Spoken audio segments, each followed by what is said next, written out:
हमारे पास डीएनए है, ठीक है। डीएनए डबल स्ट्रैंडेड होता है। डीएनए से हमारा क्या बनता है, इस डबल स्ट्रैंडेड डीएनए से हमारा क्या बनता है, जब एमआरएनए बनता है, यानी कि जब हम आरएनए बनाते हैं, ठीक है। आरआरएनए, टीआरएनए, मतलब मोस्टली हम ट्रांसक्रिप्शन में एमआरएनए के बारे में पढ़ेंगे। जब हमारा एमआरएनए बनता है एंड देन हमारा जो एमआरएनए बनता है ना, ऐसे हमारा सिंगल स्ट्रैंडेड एमआरएनए बनता है डीएनए से। एंड इस एमआरएनए से हमारे क्या बनते हैं, प्रोटीन्स बनते हैं। इस एमआरएनए से हमारे क्या बनते हैं, प्रोटीन्स बनते हैं। तो ये चीज़ आपको याद रखनी है, ठीक है। ट्रांसक्रिप्शन, डीएनए से एमआरएनए एंड एमआरएनए से प्रोटीन, ये तो पूरा हमारा सेंट्रल डोगमा होता है जो हम पढ़ चुके हैं। लेकिन डीएनए से जब एमआरएनए बनाना होता है ना, ये वाला जो स्टेप होता है इसको हम बोलते हैं ट्रांसक्रिप्शन, ठीक है। अब ये यूकैरियोट्स में भी होता है ट्रांसक्रिप्शन जो है, वो हम यूकैरियोट्स का भी पढ़ते हैं। यूकैरियोट्स में क्या होता है, ट्रांसक्रिप्शन में कुछ डिफरेंसेस होते हैं। और ऐसे ही जो हमारा डीएनए से एमआरएनए बनता है, ये हमारा प्रोकैरियोट्स में भी होता है, ठीक है। सो हम प्रोकैरियोट्स का भी देखते हैं एंड यूकैरियोट्स का भी ट्रांसक्रिप्शन देखेंगे कि क्या क्या। देखो, ये हमारा डबल स्ट्रैंडेड डीएनए है, ठीक है। एक स्ट्रैंड है हमारा 3 प्राइम से 5 प्राइम तक एंड एक स्ट्रैंड जा रहा है हमारा 5 प्राइम से 3 प्राइम तक। अब देखो, एक स्ट्रैंड जो है वो टेम्पलेट की तरह काम करता है। यहाँ पे देखो, एक स्ट्रैंड जो होता है वो हमारा टेम्पलेट स्ट्रैंड होता है, यानी कि वो एज अ टेम्पलेट काम करता है एमआरएनए के लिए। क्योंकि एमआरएनए तो सिंगल स्ट्रैंडेड होता है ना, तो जिस स्ट्रैंड के बेसिस पर हमारा एमआरएनए बनता है उसको हम बोलते हैं टेम्पलेट स्ट्रैंड। एंड उसके ऑपोजिट जो स्ट्रैंड होता है उसको हम बोलते हैं non template strand. And non template strand को हम सेंस स्ट्रैंड या कोडिंग स्ट्रैंड भी बोलते हैं। याद रखना, नॉन टेम्पलेट स्ट्रैंड अगर आ रहा है उसको हम सेंस स्ट्रैंड भी बोलते हैं एंड कोडिंग स्ट्रैंड भी बोलते हैं। और टेम्पलेट स्ट्रैंड को हम क्या बोलते हैं, नॉन कोडिंग स्ट्रैंड और anti sense strand. Template strand को एंटी सेंस स्ट्रैंड बोलते हैं और नॉन कोडिंग स्ट्रैंड बोलते हैं। और जो हमारा नॉन टेम्पलेट होता है, जिससे हमारा एमआरएनए नहीं बनता है, उसको हम बोलते हैं कोडिंग स्ट्रैंड, सेंस स्ट्रैंड और नॉन टेम्पलेट स्ट्रैंड बोलते हैं। तो बस ये ऑपोजिट ही रहे एक दूसरे के। एक आप याद कर लो कि हाँ, एक टेम्पलेट स्ट्रैंड है, टेम्पलेट को हम एंटी सेंस बोलते हैं और नॉन कोडिंग बोलते हैं, ठीक है। देखो, इसको हम कोडिंग स्ट्रैंड क्यों बोल रहे हैं, इसको टेम्पलेट बोल रहे हैं, नॉन कोडिंग बोल रहे हैं, समझ में आए। इसको कोडिंग स्ट्रैंड इसलिए बोलते हैं क्योंकि जो इसके जो ये होते हैं ना, न्यूक्लियोटाइड्स जो होते हैं, ये बिल्कुल सेम होते हैं जैसे एमआरएनए पे होंगे। देखो, टेम्पलेट स्ट्रैंड से हमारा एमआरएनए बन रहा है, ये आया समझ में, तो उसके तो ये कॉम्प्लीमेंट्री होगा। एक ही जगह एमआरएनए में हमें पता है कि जब हम आरएनए की बात करते हैं, आरएनए में थाइमीन नहीं होता है, उसमें यूरासिल होता है टी की जगह, इतना तो पता ही है, ठीक है। तो ये हमारा टेम्पलेट स्ट्रैंड है। टेम्पलेट स्ट्रैंड से हमारा क्या बन रहा है, एमआरएनए बन रहा है। तो ये तो कॉम्प्लीमेंट्री होंगे। ए की जगह यू, सी की जगह जी आता है, जी की जगह सी बॉन्ड करता है, टी के साथ ए बॉन्ड करता है एंड जी के साथ सी बॉन्ड करता है। बस एमआरएनए में एक डिफरेंस होता है, बस यहाँ पे जो है टी नहीं होता है, इसमें जो है थाइमीन नहीं होता है। सो थाइमीन इसमें नहीं होता है, थाइमीन की जगह यूरासिल होता है इन केस ऑफ एमआरएनए। और आरएनए में थाइमीन नहीं होता है। अब ये देखो, जो दूसरा स्ट्रैंड होता है ना हमारा ट्रांसक्रिप्शन का, जो दूसरा स्ट्रैंड होता है डीएनए का, जो दूसरा स्ट्रैंड होता है, जिसको हम बोलते हैं नॉन टेम्पलेट या कोडिंग स्ट्रैंड बोलते हैं, नॉन टेम्पलेट सेंस और कोडिंग स्ट्रैंड, इसकी जो सीक्वेंस होती है ना, एकदम इक्वल है एमआरएनए के। देखो, यानी कि जो हमारा सेंस स्ट्रैंड होता है is equal to mRNA sequence. जो एमआरएनए का सीक्वेंस होता है बिल्कुल सेम है, जी, सी, ए, सी। बस ये होता है कि यूरासिल की जगह थाइमीन आता है, क्योंकि डीएनए की जब हम बात करेंगे तो थाइमीन आता है, आरएनए की जब हम बात करेंगे यूरासिल आएगा। अदरवाइज इसका सीक्वेंस जो है इक्वल होता है। तो एमआरएनए का सीक्वेंस इक्वल होता है किसके, नॉन टेम्पलेट स्ट्रैंड के, कोडिंग स्ट्रैंड के एंड सेंस स्ट्रैंड के। सेंस स्ट्रैंड और कोडिंग स्ट्रैंड के इक्वल होता है एमआरएनए का सीक्वेंस एंड टेम्पलेट स्ट्रैंड के कॉम्प्लीमेंट्री होता है एंटी सेंस और नॉन कोडिंग। आई होप ये क्लियर हुआ होगा, ठीक है। अब देखो, इसमें ट्रांसक्रिप्शन के बारे में सबसे पहले तो याद रखो कि सीक्वेंस जो होती है हमारी एमआरएनए की, वो इक्वल होती है किसके, सेंस स्ट्रैंड के इक्वल होती है। डीएनए का सेंस स्ट्रैंड जो होता है ना, ये वाला जो सेंस स्ट्रैंड है डीएनए का, इसके इक्वल होती है। एंड एमआरएनए की जो सिंथेसिस होती है हमेशा 5 prime to 3 prime mRNA synthesize होता है, ठीक है। सो ट्रांसक्रिप्शन जो है हमारा यूनिडायरेक्शनल होता है। रेप्लिकेशन हमने देखा था वो बाई डायरेक्शनल थी, but transcription is unidirectional process. और जो सबस्ट्रेट होते हैं आरएनए सिंथेसिस के लिए, वो हमारे RNTPs होते हैं, नॉट DNTPs, क्योंकि DNA में हमारे DNTPs थे, क्योंकि जिनके अंदर क्या था, डीऑक्सी राइबो शुगर था। RNTP का मतलब है इनके अंदर क्या है, राइबो शुगर प्रेजेंट है। ATP, GTP, CTP and UTP होता है, इसके अंदर थाइमिन नहीं होता है, यानी कि adenosine triphosphate, guanosine triphosphate, deoxy नहीं होता है, RNTPs आते हैं इसमें mRNA में। ठीक है, ये समझ में आया।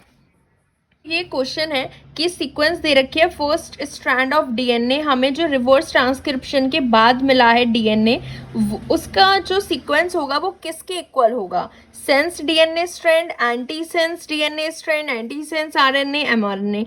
तो ये हम देखते हैं। सबसे पहले हम डीएनए ले लेते हैं, कोई भी डबल स्ट्रैंडेड सीक्वेंस ले लेते हैं। ठीक है, ये हम ले लेते हैं GCC।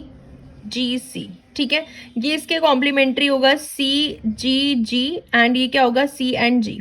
तो मान लो ये हमारा क्या है, 5 प्राइम टू 3 प्राइम स्ट्रैंड है, एंड ये हमारा कौन सा है, 3 प्राइम टू 5 प्राइम। अब mRNA सिंथेसाइज कैसे होता है, mRNA होता है 5 प्राइम टू 3 प्राइम सिंथेसाइज होता है, तो mRNA यहाँ पे सिंथेसाइज होगा। ठीक है, mRNA कैसे सिंथेसाइज होगा, 5 प्राइम टू 3 प्राइम सिंथेसाइज होता है mRNA। तो यहाँ पे mRNA हम दूसरे कलर से दिखा देते हैं। ठीक है, ओके सो अब हम देख रहे हैं कि हमारा mRNA जो है वो यहाँ से बन रहा है। सपोज करो यहाँ से हमारा mRNA बन रहा है, 5 प्राइम से 3 प्राइम mRNA बन रहा है, एंड ये जो mRNA हमारा बन रहा है इसका सीक्वेंस इसके कॉम्प्लीमेंट्री होगा, G होगा, देन ये क्या होगा हमारा CGC। ये हमारा mRNA बन रहा है 5 प्राइम टू 3 प्राइम। तो जिस स्ट्रैंड से हमारा mRNA बनता है वो कौन सा होता है, हमारा टेम्पलेट स्ट्रैंड है। ये वाला टेम्पलेट मतलब नॉन कोडिंग स्ट्रैंड होता है। ठीक है, नॉन कोडिंग, और नॉन कोडिंग को हम क्या बोलते हैं, एंटी सेंस भी बोलते हैं। Non coding anti sense strand हो गया ये वाला। दूसरे वाला स्ट्रैंड हमारा होगा कोडिंग स्ट्रैंड। ठीक है, क्योंकि इसके इक्वल क्या होती है, mRNA की सीक्वेंस होती है। अब ये हमने बना लिया डीएनए का, एक कोडिंग स्ट्रैंड है, एक हमारे पास नॉन कोडिंग और एंटी सेंस स्ट्रैंड है, जहां से हमारा mRNA बन रहा है। अब इस mRNA का रिवर्स ट्रांसक्रिप्शन हुआ है, यही तो बोल रहे हैं कि DNA obtain after reverse transcription of a bacterial mRNA। तो हमारा पहले mRNA बना और mRNA का हमने क्या कर दिया, रिवर्स ट्रांसक्रिप्शन कर दिया। तो हमें क्या सीक्वेंस मिलेगा, रिवर्स ट्रांसक्रिप्शन में हमारा क्या होता है, रिवर्स ट्रांसक्रिप्शन जब करते हैं तो हमारा mRNA से डीएनए बनता है। ठीक है, mRNA से क्या बनता है, हमारा डीएनए बनता है। तो अब हम इसके कॉम्प्लीमेंट्री सीक्वेंस रखेंगे, क्योंकि mRNA से हम क्या बना रहे हैं, डीएनए बना रहे हैं। तो ये हमारा क्या है, mRNA बन रहा था, mRNA से हम वापस से क्या बना रहे हैं, डीएनए बना रहे हैं। तो देखो इसका रिवर्स ट्रांसक्रिप्शन के बाद क्या आएगा, G क्या आएगा, C के equal CGG, GC and CG। ठीक है, तो ये देखो CGG CG, ये किसके इक्वल आ रही है सीक्वेंस, CGG CG, यानी कि एंटी सेंस के इक्वल आ रही है ना। एंटी सेंस मतलब नॉन कोडिंग के इक्वल आ रही है। तो यही तो पूछा हुआ है कि जो सीक्वेंस है, फर्स्ट स्ट्रैंड जो हमें डीएनए का मिला रिवर्स ट्रांसक्रिप्शन के बाद, वो किसके इक्वल आ रही है, एंटी सेंस डीएनए स्ट्रैंड के इक्वल आ रही है, एंटी सेंस के इक्वल आ रही है रिवर्स ट्रांसक्रिप्शन के बाद। तो आपको ऐसे ही सिंपल डीएनए स्ट्रैंड बनाओ, उसके बाद mRNA बना दो 5 prime to 3 prime, then mRNA हमारा जो बनता है 5 प्राइम टू 3 प्राइम वो कॉम्प्लीमेंट्री टेम्पलेट स्ट्रैंड की होता है। लेकिन जब हम उसका रिवर्स ट्रांसक्रिप्शन से कॉम्प्लीमेंट्री डीएनए बनाता है, ये हमारा cDNA बनता है रिवर्स ट्रांसक्रिप्शन के बाद। तो ये जो हमारा cDNA बनता है, इसकी सीक्वेंस किसके इक्वल आई, नॉर्मली mRNA की जो सीक्वेंस होती है वो कोडिंग स्ट्रैंड के इक्वल होती है, और जो हमारा सेंस स्ट्रैंड होता है इसके इक्वल होती है नॉर्मली। लेकिन रिवर्स ट्रांसक्रिप्शन के बाद जो हमें डीएनए स्ट्रैंड मिला वो किसके इक्वल रही, उसकी sequence CGG CG CGG CG किसके इक्वल रही, एंटी सेंस और नॉन कोडिंग की ही इक्वल रही। ठीक है, तो इस तरीके से आप सॉल्व कर सकते हैं। वैसे सिंपली भी हम सॉल्व कर सकते थे, but I have explained it कि आप इसको किस तरीके से सॉल्व कर सकते हैं। डीएनए का स्ट्रैंड बनाओ, देन mRNA बनाओ, 5 प्राइम टू 3 प्राइम डायरेक्शन में mRNA सिंथेसाइज होते हैं कॉम्प्लीमेंट्री, एंड जिसका स्ट्रैंड के कॉम्प्लीमेंट्री पे mRNA बना रहे हो वो हमारा टेम्पलेट हो जाएगा। टेम्पलेट मतलब नॉन कोडिंग एंटी सेंस, उसके ऑपोजिट कोडिंग एंड सेंस हो जाएगा। फिर रिवर्स ट्रांसक्रिप्शन किया तो जो हमारी सीक्वेंस आई वो किसके इक्वल आई, एंटी सेंस के इक्वल आई। तो इसलिए इसका आंसर हो जाएगा कि जो सीक्वेंस है वो किसके इक्वल है, एंटी सेंस डीएनए स्ट्रैंड के इक्वल है। ठीक है, वही इसमें equal to anti sense strand. देखो ये हमारे दो जो है ना, ये दो हमारे डीएनए के स्ट्रैंड है। इन डीएनए के स्ट्रैंड पे क्या होता है ना, एक ये स्टार्ट पॉइंट होता है जहां से हमारा mRNA बनना स्टार्ट होता है, इसको हम बोलते हैं ट्रांसक्रिप्शन स्टार्ट साइट। ठीक है, क्या बोलते हैं इसको, ट्रांसक्रिप्शन स्टार्ट साइट बोलते हैं, +1। ठीक है, इस चीज को डिनोट करते हैं। एंड जहाँ पे प्लस एन दिख रहा है यानी कि वो ट्रांसक्रिप्शन टर्मिनेशन साइट है, वहां पे एमआरएनए जो है मतलब बंद हो जाएगा बनना, यहाँ से यहाँ तक एमआरएनए बनते हैं। तो ये इस तरीके से हमारे जो डीएनए होता है, जीनोम, कंप्लीट जीनोम, उस पर जो है ऐसी यूनिट प्रेजेंट होती है, इस पूरी को हम बोलते हैं transcription unit. So transcription unit के अंदर एक ट्रांसक्रिप्शन स्टार्ट साइट होती है एंड एक ट्रांसक्रिप्शन टर्मिनेशन साइट होती है। ठीक है, इस तरीके से होता है। यानी कि स्टार्ट कोडॉन जो हमारा प्रेजेंट होता है AUG, वो कहाँ पे प्रेजेंट होता है, स्टार्ट साइट पे प्रेजेंट होता है। एंड देन mRNA बनता रहता है बनता रहता है, फिर हमारा जो स्टॉप कोडॉन्स होते हैं वो एंड में प्रेजेंट होता है, जहाँ पे हमारा mRNA बनना बंद हो जाता है। तो ये कोडॉन भी हम आगे पढ़ेंगे जब हम जेनेटिक कोड पढ़ते हैं। अभी ट्रांसक्रिप्शन यूनिट में आपको याद रखना है कि हाँ, हमारे पास एक ट्रांसक्रिप्शन स्टार्ट साइट होती है एंड एक ट्रांसक्रिप्शन टर्मिनेशन साइट होती है डीएनए के ऊपर ही। ठीक है, जहाँ से हमारा mRNA बनना स्टार्ट होता है एंड mRNA बनना खत्म हो जाता है। अब ये जो ट्रांसक्रिप्शन यूनिट की हमने बात करी है भाई, ये ट्रांसक्रिप्शन यूनिट जो है, इसके पास जो है एक जीन भी हो सकता है, it can have one gene, और इसके पास मोर देन वन जीन भी हो सकता है। ठीक है, यानी कि देखो, अगर इसके पास एक ही जीन है कंप्लीट, तो इस एक जीन से हमारा एक mRNA बनेगा एंड देन एक mRNA से हमारा एक पॉलीपेप्टाइड चेन बन जाएगा, एक हमारा पॉलीपेप्टाइड चेन बन जाएगा। इसको हम बोलते हैं मोनोसिस्ट्रॉनिक mRNA। सो ये होता है हमारे पास मोनोसिस्ट्रॉनिक mRNA, यानी कि जिसके पास सिर्फ एक ही जीन प्रेजेंट होता है ट्रांसक्रिप्शन यूनिट में, उसको हम बोलते हैं मोनोसिस्ट्रॉनिक mRNA। लेकिन अगर इनके पास मोर देन वन जीन होते हैं, तो अगर ये एक, मान लो ये हमारी ट्रांसक्रिप्शन यूनिट है, पूरी ट्रांसक्रिप्शन यूनिट में हमारे पास दो जीन है, एक ये वाला जीन हो गया वन जीन, एक ये जीन टू हो गया, दोनों सेपरेट होते हैं, इंटरसिस्ट्रॉनिक स्पेसर लगा हुआ होता है बीच में। अगर जीन प्रेजेंट होंगे एक से ज्यादा तो वो सेपरेटेड होते हैं, यानी कि इसका अपना अलग mRNA बनता है। यानी कि जो mRNA बनता है ना, वो तो एक ही mRNA बनेगा इस तरीके से, लेकिन जो दोनों सेगमेंट होते हैं ना, वो ट्रांसलेट हो जाते हैं अलग अलग पॉलीपेप्टाइड चेन में। यानी कि mRNA हमारा ऐसे बनता है एक, लेकिन mRNA जो होता है ना, इसके बीच में भी ये इंटर सिस्ट्रॉनिक स्पेसर जो होता है वो बीच में प्रेजेंट होता है। ठीक है, जीन 1 एंड जीन 2 से हमारा mRNA बना एंड देन यहाँ से हमारा एक पॉलीपेप्टाइड चेन बन जाएगा एंड देन यहाँ से हमारा एक और पॉलीपेप्टाइड चेन बन जाएगा, दो पॉलीपेप्टाइड चेन। तो इसको हम बोलते हैं पॉलीसिस्ट्रॉनिक। सो पॉलीसिस्ट्रॉनिक mRNA वो mRNA होता है जिसके पास एक से ज्यादा जीन प्रेजेंट होते हैं ट्रांसक्रिप्शन यूनिट में।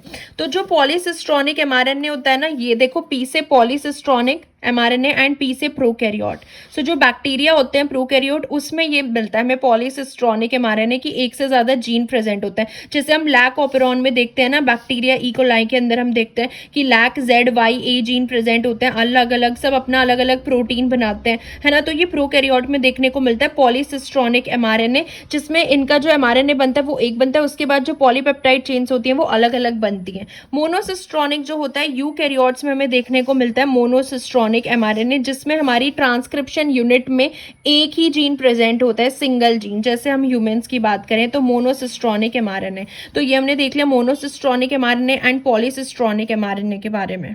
एक बात और याद रखनी है कि जब हम यहाँ से इस साइड ट्रांसक्रिप्शन यूनिट से अगर हम राइट साइड जाते हैं ना, इस साइड जब हम मूव करते हैं, तो हम इस वाली डायरेक्शन को जो है बोलते हैं डाउन स्ट्रीम।